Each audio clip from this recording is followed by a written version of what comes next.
Very good morning students. आज हम chapter number 2 पढ़ेंगे भारत की खोज का, जिसका नाम है तलाश। भारत के अतीत की झांकी।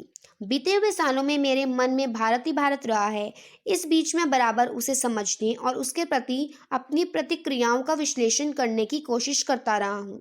मैंने बचपन की ओर लौटकर याद करने की कोशिश की कि मैं तब कैसा महसूस करता था। मेरे मन में इस अवधारणा ने कैसा धुंधला रूप ले लिया था और मेरे ताज़ा अनुभव ने उसे कैसे संवारा था। आखिर यह भारत है क्या? अतीत में यह किस विशेषता का प्रतिनिधित्व करता था? उसने अपनी प्राचीन शक्ति को कैसे खो दिया? क्या उसने इस शक्ति को पूरी तरह से खो दिया है? विशाल जनसंख्या का बसेरा होने के अलावा क्या आज उसके पास ऐसा कुछ बचा है जिसे जानदार कहा जा सके? आधुनिक विश्व से उसका तालमेल किस रूप में बैठता है? पंडित जवाहरलाल नेहरू जो हैं, वो कई सालों से भारत को जानने की, समझने की और उसके प्रति जो है अपनी भावनाओं को व्यक्त करने का प्रयास कर रहे हैं। बचपन से लेकर अब तक भारत क्या है, उसकी क्या-क्या विशेषताएँ हैं, उसने अपनी प्राचीन शक्तियों को कैसे खो दिया और अगर खो दिया तो क्या उसने पूरी तरह से खो दिया है, ये सब जानना चाह रहे हैं। विशाल जनसंख्या का जो भारत है वो बसेरा है, विशाल जनसंख्या का मतलब इतनी सारी पॉपुलेशन जो है वो भारत में रह रही है। तो वो कह रहे हैं कि इसके अलावा क्या और कुछ ऐसा है भारत के पास जो इसे जानदार बना सके। आधुनिक विश्व से उसका तालमेल किस रूप में बैठता है, वो ये भी जानना चाहते हैं। भारत मेरे खून में रचा बसा था, इसके बावजूद मैंने उसे एक बाहरी आलोचक की नज़र से देखना शुरू किया। ऐसा आलोचक जो वर्तमान के साथ-साथ अतीत के बहुत से अवशेषों को, जिन्हें उसने देखा था, नापसंद करता था। एक हद तक मैं उस तक पश्चिम के रास्ते से होकर पहुँचा। तो यहाँ पे जो पंडित जवाहरलाल नेहरू हैं, वो क्या बोल रहे हैं कि जो भारत है, वो उनके खून में रचा बसा है और इसके बावजूद जो है उन्होंने भारत को आलोचक की नज़र से देखा है। आलोचक का मतलब होता है जो गुण दोष की विवेचना करने वाला व्यक्ति होता है, उसे आलोचक बोलते हैं।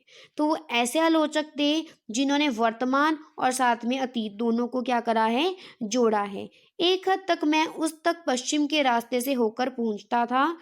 मैंने उसे उसी भाव से देखा जैसे संभवतः किसी पश्चिमी मित्र ने देखा होता। मेरे भीतर शंकाएँ सिर उठा रही थी, क्या मैंने भारत को जान लिया था?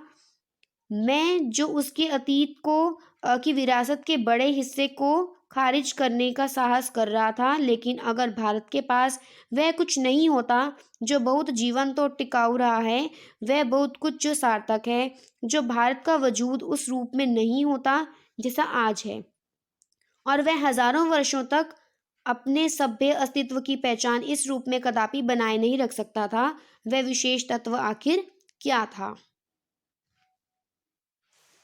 जो पंडित जवाहरलाल नेहरू हैं, उनमें संदेह उत्पन्न हो गया है कि वो ये चीज़ सोच रहे हैं कि मैं भारत को क्या पूरी तरह से जान चुका हूँ। साथ ही वो ये भी बोल रहे हैं कि अगर जो भारत का अतीत है, वो गौरवपूर्ण नहीं होता, तो वह हज़ारों वर्षों तक स्वयं को सभ्यता देश नहीं बनाए रख सकता था।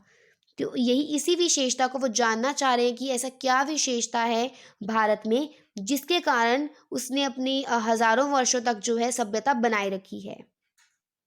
मैं भारत के उत्तर पश्चिमी में स्थित सिंधु घाटी में मोहनजोदड़ो के एक टीले पर खड़ा था। जो पंडित जवाहरलाल नेहरू हैं, वो क्या बोल रहे हैं कि उत्तर पश्चिम में सिंधु घाटी है एक, मोहनजोदड़ो नाम की, उसके टीले पर खड़े थे। टीले का मतलब होता है छोटी पहाड़ी।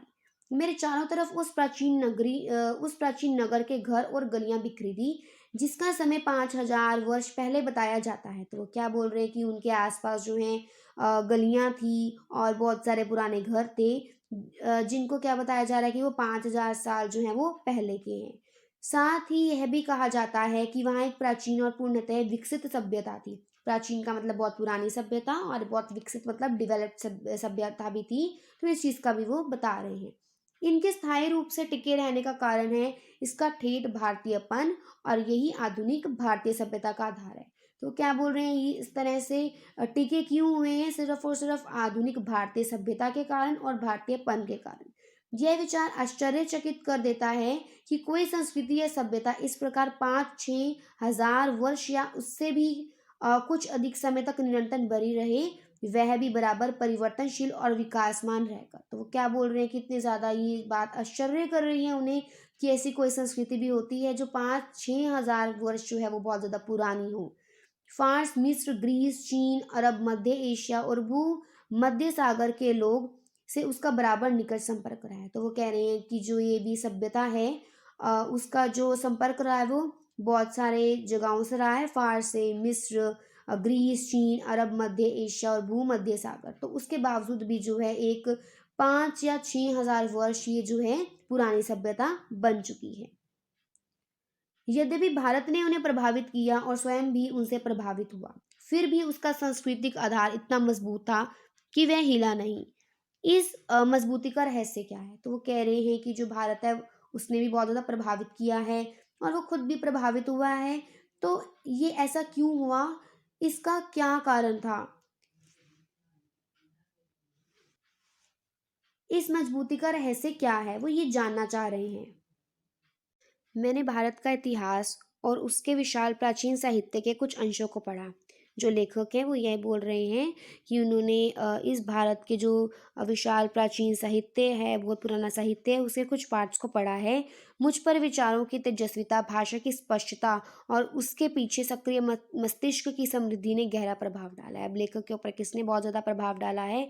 जो इन विचारों की तेजस्विता है, तेजस्विता का मतलब तेज है, भाषा की जो स्पष्टता है और उसके पीछे जो सक्रिय मस्तिष्क है, उन्होंने क्या करा है, गहरा प्रभाव डाला है। मैंने उन पराक्रमी यात्रियों के साथ भारत की यात्रा की जो सुदूर अतीत में यहाँ चीन तथा पश्चिम और मध्य एशिया से आए थे। वो उन्होंने किसके साथ यात्रा की है? जो कहाँ से आए थे? पश्चिम और मध्य एशिया से आए थे। सुदूर अतीत का मतलब है पास्ट की बात की हुई है यहाँ पे, और अपनी यात्रा की दास्तान छोड़ गए थे। मैं पूर्वी एशिया, अंगकोर, बोरोबुदुर और बहुत सी जगहों में भारत की उपलब्धियों के बारे में सोचने लगा। अब जो लेखक हैं वो किसके बारे में सोच रहे हैं? जो भी भारत ने उपलब्धियां हासिल की हैं उसके बारे में सोच रहे हैं। मैं उस हिमालय पर घूमता रहा जिसका पुराने मिथकों और दंत कथाओं के साथ निकट संबंध है। तो वो किस हिमालय पर घूम रहे थे? जहाँ पे मिथकों का मतलब होता है काल्पनिक, और दंत कथाओं का मतलब होता है कोई भी ऐसी पॉपुलर स्टोरी जो किसी भी रियल इवेंट्स के ऊपर बेस्ड हो। तो इसमें जो है उन्होंने संबंध को बताया है और जिसने हमारे विचारों और साहित्यों को बहुत दूर तक प्रभावित किया। तो वो कह रहे हैं ये सारे जो विचार हैं तो इन्होंने क्या किया है, बहुत ज़्यादा लेखक को प्रभावित किया है।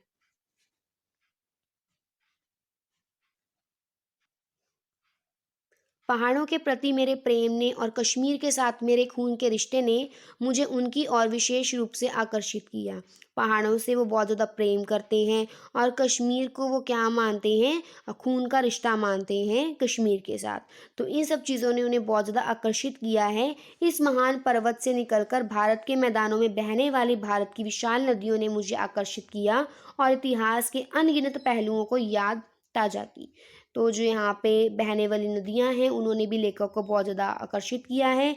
इंडस या सिंधु जिसके आधार पर हमारे इस देश का नाम पड़ा इंडिया और हिंदुस्तान, और जिसे पार करके हज़ारों वर्षों से यहाँ जातियाँ और कबीले, काफ़िले और फ़ौजें आती रहती हैं। तो यहाँ पे उन्होंने नदियों का नाम बताया है इंडस और सिंधु, जिससे हमारे जो देश है उसका नाम पड़ा इंडिया और हिंदुस्तान, जहाँ से इन नदियों को पार करके बहुत सी जातियाँ, कबीले, काफ़िले जो हैं और फ़ौजें जो हैं वो यहाँ पे आती हैं। ब्रह्मपुत्र इतिहास की मुख्य धारा से लगभग कटी हुई पर पुरानी कहानियों में आज भी जीवित है।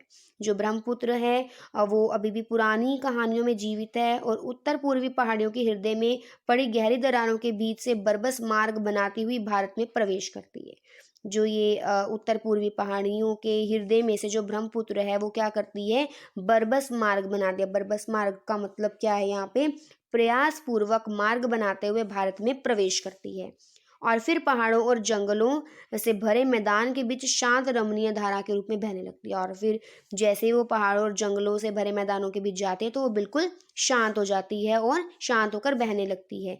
यमुना जिसके चारों ओर नृत्य, उत्सव और नाटक से संबंध न जाने कितनी पुरानी कथाएं एकत्र हैं। अब यमुना से रिलेटेड उन्होंने बताया कि बहुत सारी पुरानी कथाएं जो हैं वो रिलेटेड बताई गई हैं इसमें। इन सबसे बढ़कर है भारत की नदी गंगा, जिसने इतिहास के आरंभ से ही भारत के हृदय पर राज किया है। जो गंगा नदी है उसने भारत के हृदय पर राज किया है और लाखों की तादाद में लोगों को अपने तटों की ओर खींचा है।